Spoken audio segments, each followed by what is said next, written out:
We're going to talk with noted college baseball guy Aaron Torres from Aaron Torres Sports Media, Fox Sports Radio, and the Aaron Torres Sports Podcast.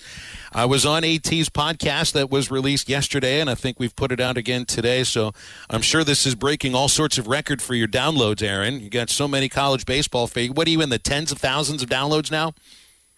I think we may have hit seven figures this morning. I'm not sure yet. I haven't checked all the numbers, but yeah, everything's rolling in. Thank you for joining me, Phil. I had an absolute blast. I love bringing you on because, hopefully in the same way that maybe during basketball season or football season, your audience can learn a little something from me. I always learn a ton from you, including, by the way, now I was sad when Texas jumped out to a 2-0 lead, but now it is 2-2 or 2-1, I believe, because you told me ECU is the famed team that's never been there before to Omaha. So now we're all rooting for the Pirates. I got rooting interest in a bunch of series that I didn't otherwise. But like I said, I appreciate your time, and I always learn something about this sport, a sport that I've honestly really grown to enjoy the last couple of years. So thank you for joining me. Yeah, man, I think really, like, if you're to look at Cinderellas, so to speak, for programs that ECU has knocked on the door of being in Omaha a few times. They've just never been there. But there's, UConn hasn't been there since 1979, and that's Arkansas's first year in the College World Series. And Virginia Tech is in their first ever super regional ever, and taking on a program in Oklahoma that's been to Omaha 10 times, has a couple of natties. So I know you're already rooting for UConn. Now you pick ECU, and you can go with Virginia Tech too, because you want to root for the Cinderellas. As far as Arkansas, North Carolina, though, this is even. And when you look at history, because Arkansas has been to Omaha 10 times without winning, Carolina 11 times without winning. So there is no Cinderellas. Oh wow! Goes. Yeah. Hey, yeah, go ahead. No, go ahead.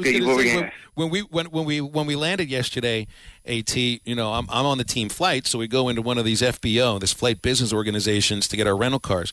The first thing that happens when I walk into the office is there's Grant Hill sitting in a chair waiting to fly somewhere on a private jet. And I'm like, all right, well, I was looking for J.J. Redick if I'm looking for Duke guys. My guy. I found someone who was better, right?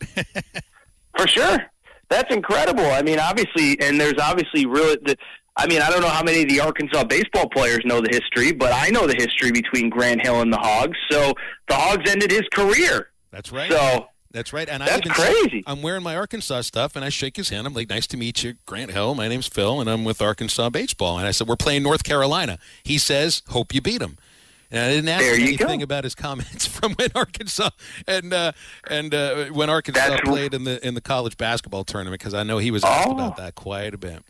That's right. I forgot about that pseudo controversy where I think he picked Duke. And listen, you don't want to get on the wrong side of Hog Twitter. I'll tell you that. I mean, I've been on the good side for the most part, but I've been on the bad side here a couple times there, so I get it. But that is pretty crazy. I had a little comment on that. I can't remember what it was. Real quick, so North Carolina baseball is pretty good. I remember them being in Omaha a few years ago, and they had like Andrew Miller or whatever. They're pretty good historically, right? I know you said, 8-9 trips? I know they never won it, but they've been pretty good historically, right? They've been there 10 times. I saw a media outlet call them the Razorbacks of the ACC, in just the idea that it is a program that's been to Omaha a lot but has never won. And in fact, the last time Carolina made it to the College World Series was 2018, and the Arkansas and Carolina were on opposite sides of the bracket. Then, of course, the Razorbacks finished runner-up that year to Oregon State. Yeah. So, but the only time they've ever met is in Omaha, and in 1989. Yeah. So now and there's not been a lot of success for the Hogs all time against Carolina as far as sports are concerned. Hopefully that'll change around. Hey, I wanted to ask you about this. I saw where in college basketball now, officials can now start to offer, can do a Class B technical foul on flopping, which it used to be, I think you had to warn them the first time and then you get your one foul shot. So if we're now making this sweeping rule change for college basketball involving flopping, why can't we do something with faking injuries in college football? Maybe these are really equal, but I don't know. It's like, if we can handle the flopping thing in basketball, why can't we handle the essentially faking injuries as flopping in college football too? It is. No, it's a great question. I hadn't really thought about it. And, the flopping thing, I saw that. I didn't really look much into it, only for the only reason being that I feel like it's one of those rules that feels great on paper, like the flop warning, that then just became annoying. And like within 2 weeks, Jay Billis was like, we got to get this out of the rule book, worst rule ever. And so it's like, intent versus harm. By the way, do we think this is why Jalen Williams went pro? Is this why Jalen Williams went pro? He knew it was coming down. He got wind that it was coming down in the rule book. But no, it's really interesting. And what I would say is, the faking injuries thing, that's one that, whenever I do a radio show like this, do my podcast, do whatever, I always like to just, come on, take on a topic and have an answer. And that's one where I don't really have an answer, because how do you litigate who's really injured and who's not, right? I mean, something, I guess I don't watch a ton of soccer, but it seems like it's something that they've just been dealing with in soccer for years. And I don't know when it first became a thing here in college football. I know Lane Kiffin's, his program's the one that has mastered it. But no, it's crazy, man. But it is something that I do think it's frustrating. Obviously, we saw a lot of it last year, but I don't know. I mean, maybe we can figure it out. I haven't figured out a way yet, but that is an interesting parallel. If we can sort of figure out flopping, it feels like there has to be a way to figure out, faking injuries to kind of stop the clock. So. Well, it's a matter of being able to decipher intent, right? I guess they're figuring you can notice intent in how somebody handles soft contact in certain situations in basketball. But man, I mean, how much more do you need to be able to tell the intent when a player is literally on next to the sideline, a coach whispers into his ear, and the next thing you know, he drops down like somebody shot him? I mean, I feel like we can tell some intent in football with injuries, but maybe not all of it, and that's the sticking point. The only thing I can think of is, and I've had this belief with the NBA with load management, is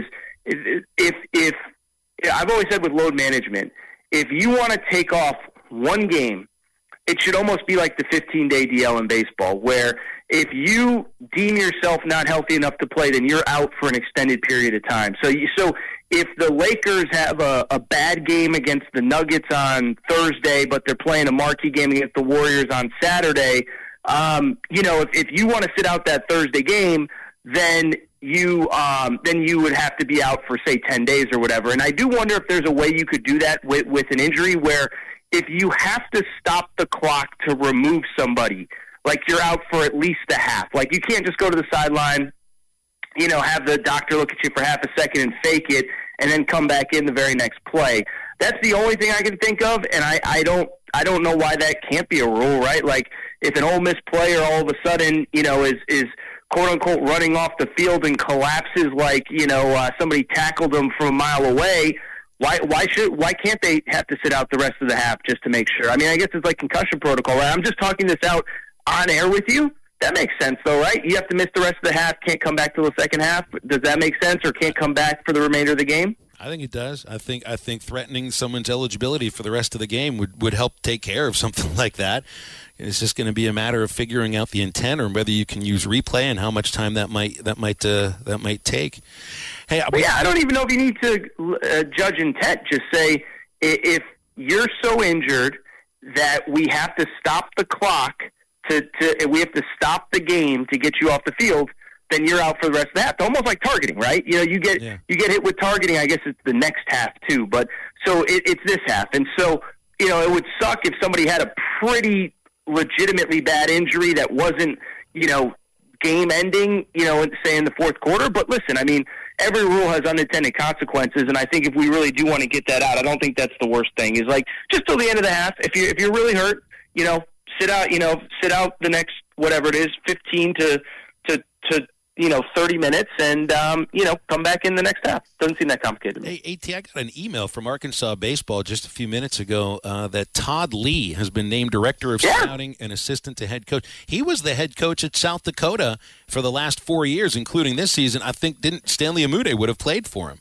and he and Muss go back a long way. And it's just like there's so many times that Muss has a former or future head coach on his staff, and now here's another one who's going to be his top assistant, not assistant coach, but assistant to the head coach and director of scouting. I mean, it feels like a pretty nice guy to bring on your staff.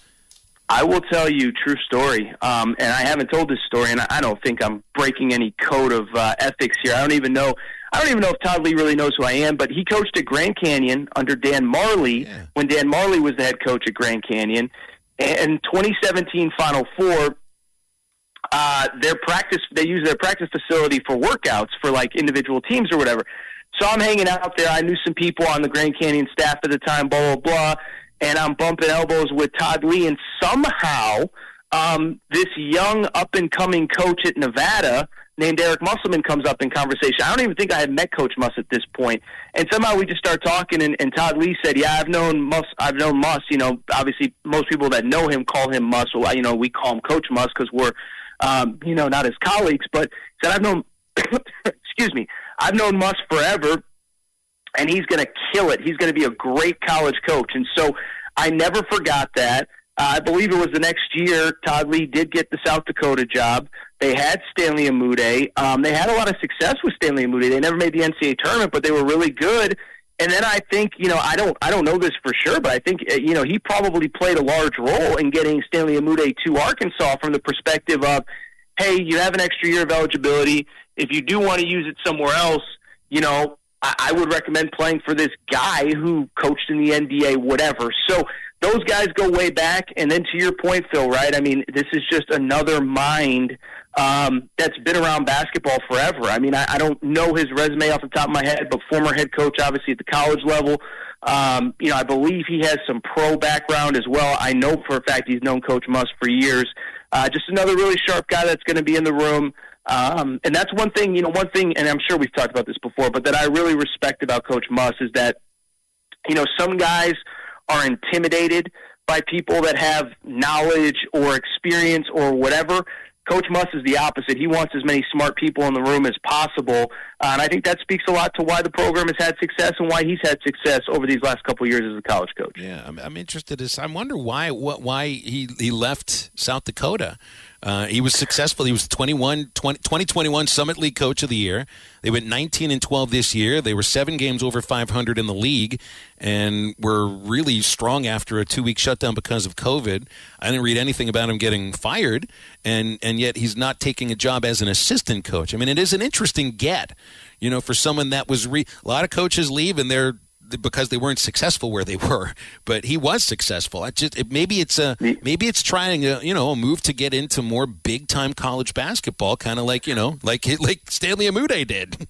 Well, if you remember a few years ago, David Patrick made the same decision when he came to Arkansas. I think, Phil, and it's changing in the group of 5 in football and the group of the group of 5 in football and really the mid majors in basketball is. You know, it's a real grind to be a low-major college head coach. And you know, listen, we're talking about coaching basketball, but, you know, if you can make, you know, I don't know, $250,000, I think we would all agree that's probably a pretty good salary.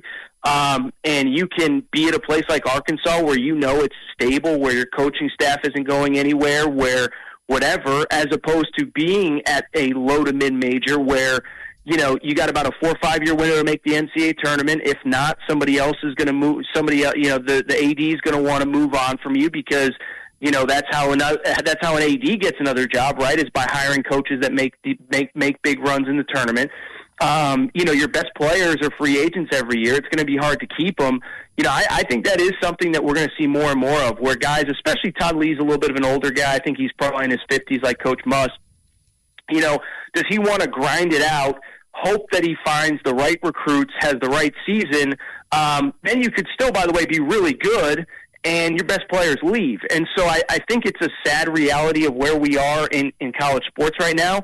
But I think a lot of these low to mid-major coaches are just going to sit there and say, if I can go be an assistant coach, a special assistant at the high major level, you know, I'm going to do it because it's more stability. I can pick off of other people's rosters rather than them picking off of me. I'll tell you really quick, and then I'll throw it back. I don't mean to go long on this answer, but Chris Beard, when he got hired at Texas, actually did this. He hired two guys that were sitting head coaches and paid them good money to become his assistants. I don't know if that's the deal here, but I think, sadly, that's kind of the world where we're going in college sports.